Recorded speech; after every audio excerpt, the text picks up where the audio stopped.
Lá na Escola de Desenvolvimento Definitivo, embora lá já tenha várias ferramentas para lidar com depressão, é, a depressão ela tem uma coisa muito importante, né? Inclusive, eu estou realizando algumas pesquisas que futuramente, lá na Escola de Desenvolvimento Definitivo, eu vou criar um módulo específico para depressão.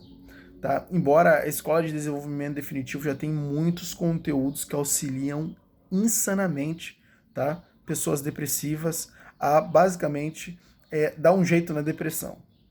Tá? Então, a Escola de Desenvolvimento Definitivo, eu criei ela em cima disso. O objetivo, de fato, é conduzir você por meio de um treinamento mental que vai fazer com que, né, que como resultado, você se liberte e até mesmo previna vários transtornos mentais, tá? O combate da Escola de Desenvolvimento Definitivo é aquilo que limita a humanidade. Por isso que a Escola de Desenvolvimento. Por que Escola de Desenvolvimento? O que significa a palavra desenvolvimento? A palavra desenvolvimento, em sua raiz, significa remover as limitações. Quando eu removo as limitações só por este motivo, eu já estou ocasionando o desenvolvimento humano. A questão do desenvolvimento humano ela está na remoção das limitações, na prevenção das limitações e no acréscimo dos recursos. Então, a escola de desenvolvimento definitivo é isso que ela faz, meu filho.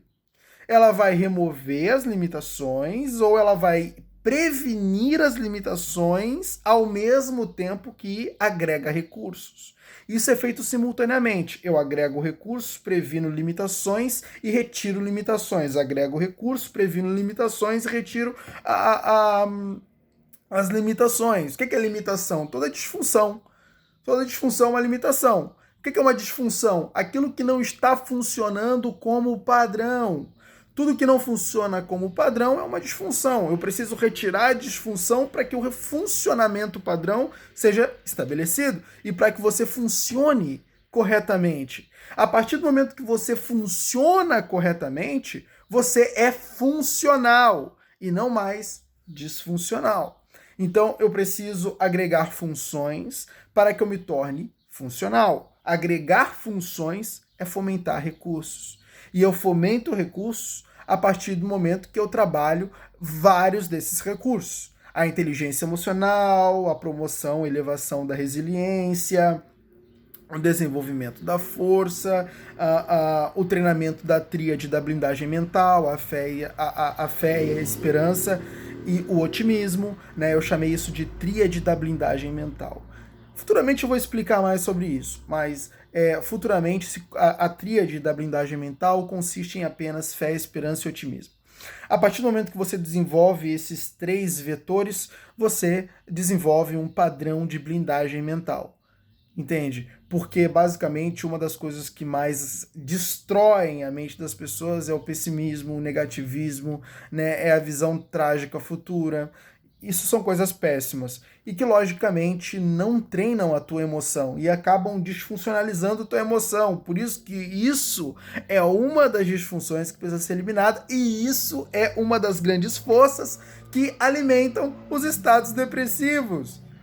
O que exatamente alimenta o estado depressivo? Vamos lá. O estado depressivo ele é alimentado a partir do momento que eu me concentro no negativismo. Eu me concentro nos pontos negativos de uma determinada situação.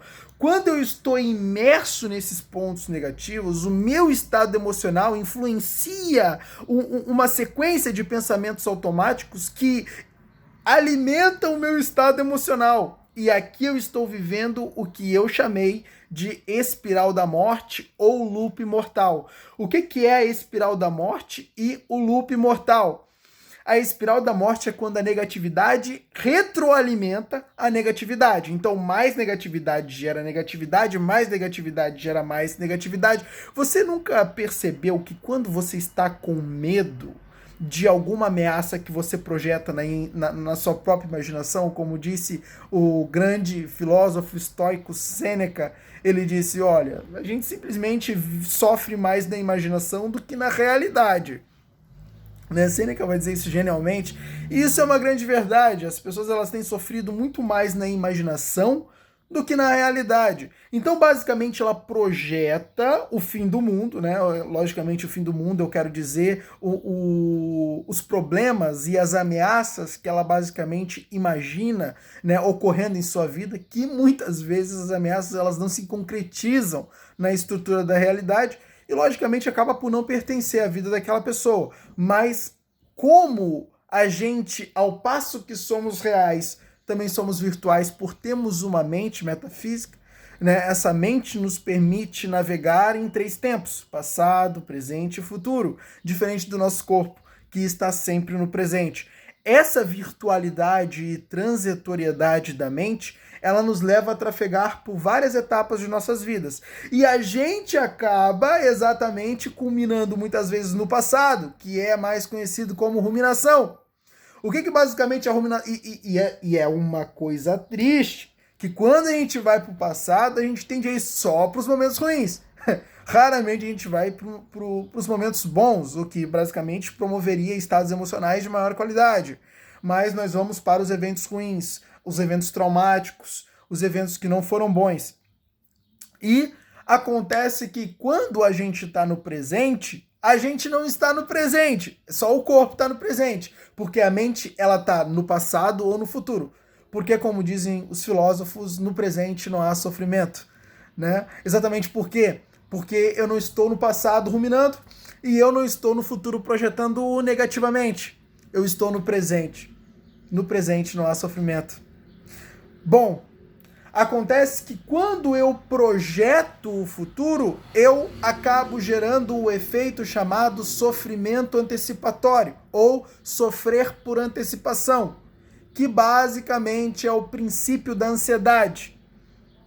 Quando eu projeto o futuro negativo, eu atraio o futuro negativo para o meu presente. Por quê? Porque ainda que esse futuro ele não exista, eu estou sofrendo as consequências dele no meu presente, mesmo ele sendo inexistente. Essa é a característica da virtualidade da mente. Como eu posso antecipar meu futuro, eu posso sofrer no presente deste futuro inexistente. É quando eu projeto as ameaças. É quando eu imagino meu chefe me demitindo, eu perdendo o emprego e ficando sem a renda que eu tanto preciso para poder subsistir. É quando eu imagino o meu parceiro me traindo com uma outra mulher. Ou é quando eu imagino a minha parceira me traindo com outro homem. E é quando, basicamente, o meu filho sai um pouco tarde de casa e eu fico preocupado, imaginando alguma coisa que várias tragédias, inúmeras tragédias estão acontecendo com ele na rua. O que basicamente eu estou fazendo? Antecipando o sofrimento. E é o que muitas pessoas fazem. Essa ansiedade te põe num estado de intensidade emocional elevada. Mas é uma intensidade emocional que se concretiza numa angústia. Porque eu posso ter vários tipos de intensidade emocional. Não é verdade? Eu posso ter uma intensidade emocional de alegria, que basicamente vai ser chamado de euforia. Eu posso ter uma intensidade emocional de tristeza, que basicamente vai ser chamado de depressão. Então, o que acontece? Quando eu tenho um estado emocional muito intenso de medo, eu experimento a ansiedade doentia. Porque a ansiedade eu tenho naturalmente. A ansiedade é a transformação da energia emocional. É só isso. Isso é a ansiedade. Quando eu tenho ansiedade doentia, porque eu tenho uma transformação de energia emocional muito intensa de medo. Entende? Por isso que, basicamente, nos transtornos de ansiedade, eu vou ter a fobia. Porque a ansiedade e o medo são coisas atreladas. Você tá entendendo? Quando eu tenho uma ansiedade sendo fomentada intensamente dentro de mim, eu, basicamente, acabo sofrendo por isso. E esse estado emocional, ele influencia a formação de pensamentos automáticos, que basicamente vão fazer o quê? Alimentar a depressão. Por quê? Porque estado emocional de tristeza e medo não produz pensamentos capazes de modificar os estados emocionais, mas apenas capazes de alimentá-lo. Esse é o grande problema e é isso que provoca o loop mortal ou a espiral da morte. Para que eu rompa a produção desses pensamentos automáticos, que é impelido pelos meus estados emocionais naquele presente momento, eu preciso de uma quebra de padrão. É aqui que entra um dos maiores trunfos para depressivos. Eu preciso da quebra de padrão. O que é a quebra de padrão? A quebra de padrão é o movimento, é o estímulo controverso que vai gerar a quebra do padrão depressivo. Isso é fantástico. É quando, por exemplo, eu ponho lá para assistir um filme que me faz muito rir. Inclusive, foi constatado que essa é uma das melhores formas, tá? Filmes cômicos, que basicamente façam você rir, né? Eu acho que, inclusive, eu tenho uma hipótese de que é por isso que os humoristas estão ficando muito famosos hoje em dia. Porque o problema emocional da depressão que as pessoas estão enfrentando, e muitas pessoas enfrentam e lidam com depressão, os humoristas acabam sendo uma válvula de escape. E é por isso que a atenção é muito dirigida para eles. Eu tenho essa hipótese. Né? Porque teve uma carga muito grande de humoristas sendo bem-sucedidos, né? Não só no Brasil, como no mundo. E a minha hipótese é essa. É de que a depressão está fazendo com que a depressão das pessoas faz com que a atenção delas se dirija para eles, porque basicamente eles geram essa quebra de padrão naturalmente. Entende? Então, essa quebra de padrão, aonde o indivíduo ele rompe a criação e a fomentação dos estados depressivos, é o que basicamente vai fazer ele se libertar desses estados naquele momento presente. Isso é a quebra de padrão. E é um dos maiores trunfos para quem sofre de depressão. É basicamente distração. A distração ela é benéfica. Só que, quando eu falo de distração, eu falo de algo genérico. Mas não é algo genérico, é algo bem específico. Por quê? Tem distrações que não ajudam. Assistir TV é uma delas. Muitos estudos já foram feitos acerca disso aí. Tá? E tem pessoas que relatam que depois de assistir TV... É que, logicamente, a gente pega assistir TV também fica um pouco amplo, né? Porque a TV ela tem vários programas, tem várias programações. Quais das programações, de uma certa forma, fazem isso? Mas lógico que isso foi um relato de que pessoas, ao assistir TV, não conseguem muito... a programação normal, tá? Programação normal. Logicamente que alguns filmes também podem cooperar para alimentar os estados depressivos, tá?